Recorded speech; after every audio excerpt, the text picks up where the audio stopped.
So one of my favorite YouTubers, Jorraptor, just made a video on Crimson Desert after playing 3 hours. And he has some good news and he has some bad news. So let's take a look at it.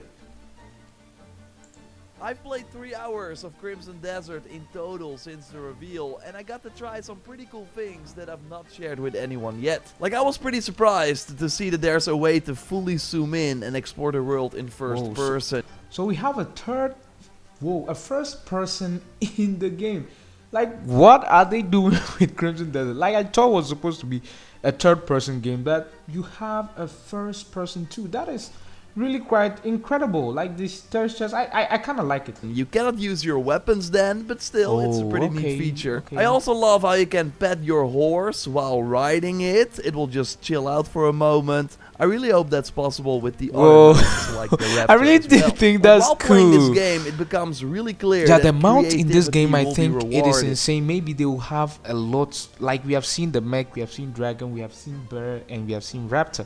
I think they will have a lot more in store for us. So Crimson Desert totally looks like your traditional open world experience. Very early on, we should be able to fully And by the way, I think this footage is captured on the PS5 Pro. explore this enormous map. This is what the physical collector's edition map looks like, and during my play sessions I could also get a grasp of the scale and the draw distance. Like, the depths of field, the draw distance in this game, I think it is insane. Like, you can see all those little bitty details out there.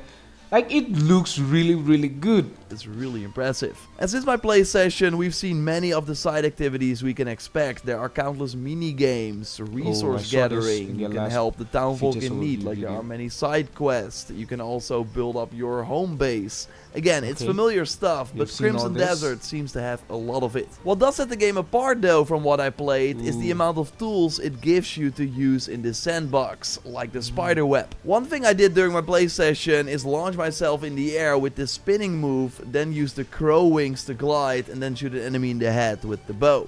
Okay, from what he's saying, it sounds like there's gonna be a lot of variety in terms of combat moves and a lot of chain attack that can perform other things.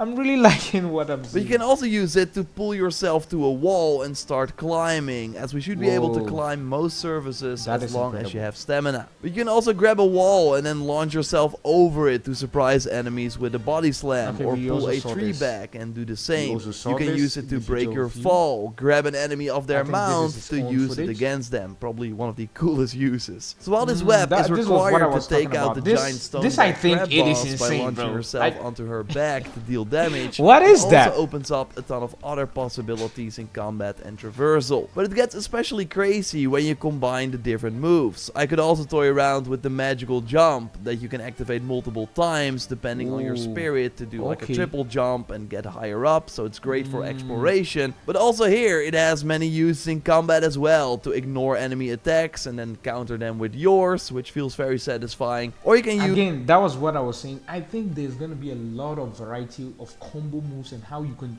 actually use these abilities. Like, it's kind of reminding me a lot of Zelda Breath of the Wilds.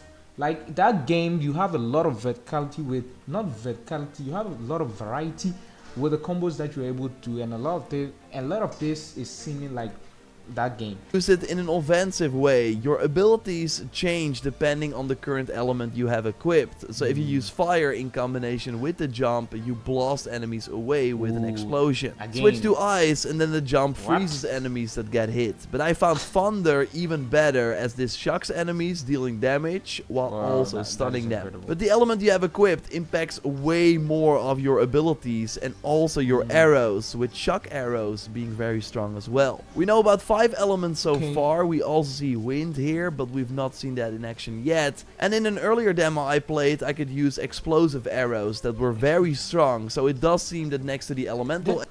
If what I'm hearing is true, it means you can even build a bow build in this game. That would be really insane. Like, I'm really looking forward in using like mature archers to play this game, and maybe a long range attacker like a bow, for example. So I really think they should, you know, kind of give us something like that. And from the looks of it, I feel like it will give us a chance to explore with those kind of moves. Arrows, there are other types of arrows to equip and use, including an artillery shot that drops down a barrage of arrows on the target. And these tools are on top of the depth of the regular combat. There are obviously combos that you can chain. For example, a regular heavy attack combo with the two-handed axe would send an enemy flying after 3 hits. But if you start that combo with a light attack, you can actually get an extra hit in before you send the enemy away. And all these other weapons I could try had fun combos as well. There are spears, hammers, two-handed swords, your regular shield and sword combo, and dual-wielding swords is possible too, which look very strong in the recent gameplay. You can switch between these weapons in your weapon wheel, but what I learned is that you can also do this unique move that lets you instantly swap to a new weapon mid-combo, which was very handy and also looked very cool. A big change they made from when I first played the game to my most recent session at Gamescom is that regular attacks do not consume stamina anymore. Only special so combat regular abilities attacks do not consume stamina anymore. Instead, like they equipped it to special attacks, like when you are doing the palm attacks or lightning. Okay, that sounds really cool. That will give you like more room instead of you always looking at your stamina. Like, yeah, I think that is good. That's Previously, you had to constantly micromanage your stamina as you also use it to evade enemy attacks. But now you can simply focus on regular attacks while your stamina builds up again in the background. Like, I feel like this combat, it really feels heavy, but not too heavy. It feels fast at the same time heavy. Like, I'm kind of liking it. Use that for other moves. And yeah, you've likely seen Cliff do some wrestling moves like the neck breaker. Now these cost stamina too. I in particular had a lot of fun with the throw, which you can use to grab and throw enemies off high places. But yeah, one big takeaway after playing is totally that stamina is going to be important. So upgrading that with the Abyss artifacts that you get from missions, from exploring the world, and from bosses will be very important. And overall, one of the most impressive things about Crimson Desert is that it all feels like the tip of the iceberg. We now also recently learned that by analyzing NPCs and enemies, you can learn. That mechanics sort of feel like, I don't know if you guys played this newer game that just came out, I think a year ago, November, Where Winds Meet. It had that kind of mechanics too. When you are fighting a boss, you can just look at the boss moves and, you know, copy the attacks that the boss is using.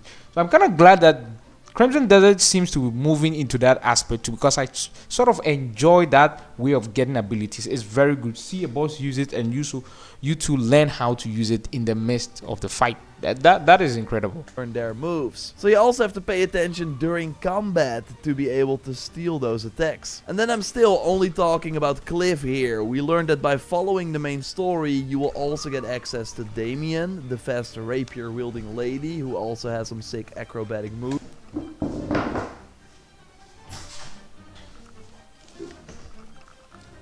Sorry about the little pause. My brother was, you know, kind of using a blower to do something, so he got kind of noisy. So let's move on. Like, this suplex is what it is really intriguing because I saw it in Ninja Gaiden and that was super fucking sick. So I'm really glad they are doing the same thing here. And use a pistol and rival. And also Unka will be unlocked as a playable character if you follow the main. But my one thing about the playable characters is that will they be a story to them, or are they just there for, you know, completing side quests? I would like for them to, you know, have a story tied to them, like their own particular story that, you know, is very emotional or story driven for these characters to make them feel necessary, not just like playable characters in the game, like necessary in the game, like how God of War did it with Atreus. Story. He's more of a brute with two-handed weapons and an arm cannon.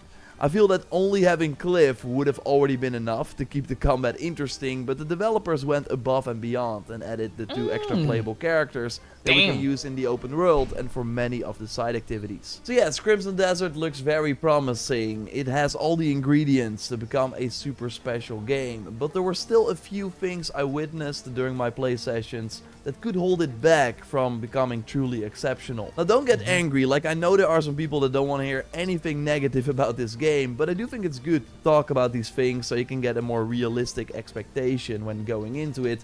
And it's totally possible that some of the things I mentioned here are already addressed in the final version of the game. The end of my Gamescom 2015 demo had a boss fight that was sadly not very fun, because the enemy was extremely aggressive and would send me flying around the battlefield. So how the Crimson Desert boss fights often work is that the enemy is weak against some sort of move. So it can totally be that because I was thrown into this like mission that was halfway through the game that I did not know how to counter him. So in my experience, it was very hard to react. Now at one point I did figure out a sort of cheese tactic. The spin attack from the X would stun lock him in place, so I could easily take care of him. There is a mechanic where when he's down you pick up one of these pillars and smack him to deal a ton of damage. That's a really cool... And again, if you don't like the particle effects, I think there's a way to turn it off. Like the developer has actually addressed that by willpower mechanic, but apart from that, the boss fight was not that great. Some small annoyances were that looting enemies has Cliff kneel down and collect the items, which just takes a lot of unnecessary time and totally takes you out of the flow of... I think this is not really much of a bad news. I really enjoy the slow pacing of picking up things. It makes it feel like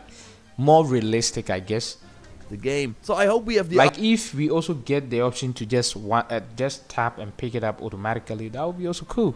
Option to just immediately loot bodies with a simple press of the button. Large-scale fights where you are battling alongside an army can also get confusing, especially when it's yellow soldiers fighting brown red soldiers. Enemies had no health bar or red marker above them, so sometimes it was hard to know which enemy you had to attack and who was on your side. You might have also heard about the controls. Again, there are many possibilities in this game. I think the controls of the game, by what Willpower said, he said they are trying to figure out a way to, you know, actually, since there are a lot of combos in this game, they are trying to figure out a way for players to adapt to it very quickly. And they are also doing, I think you can customize your own control. So I think that would be really, really good. If you don't like this, you can just change it to this.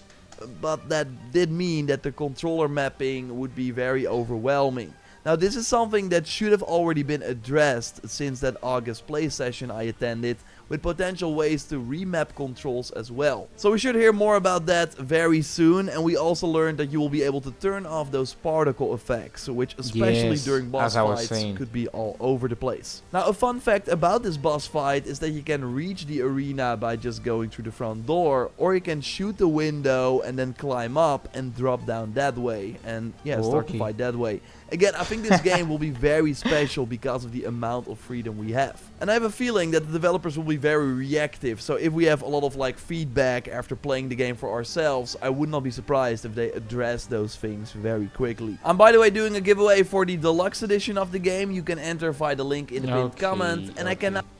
Like my final thoughts on Crimson Desert, I think this game is gonna be amazing. I really love everything that they are showing. I think this game is a game that we haven't seen, so it is kind of unfair for like some people to group it in a particular way until we actually see the game. But you can judge it for yourself. Everything that I've seen from this game, it looks incredibly good, and I'm genuinely excited for Crimson Desert more than GTA 6. I don't know, that's just the way I am. See you on the next video, and hopefully we see a lot of Crimson Desert next week, since they will be holding up, I think, some convention for the most streamers or YouTubers to, you know, actually preview the game, and maybe we will see. We have some more news on Crimson Desert in next week. So bye bye, and see you on the next video.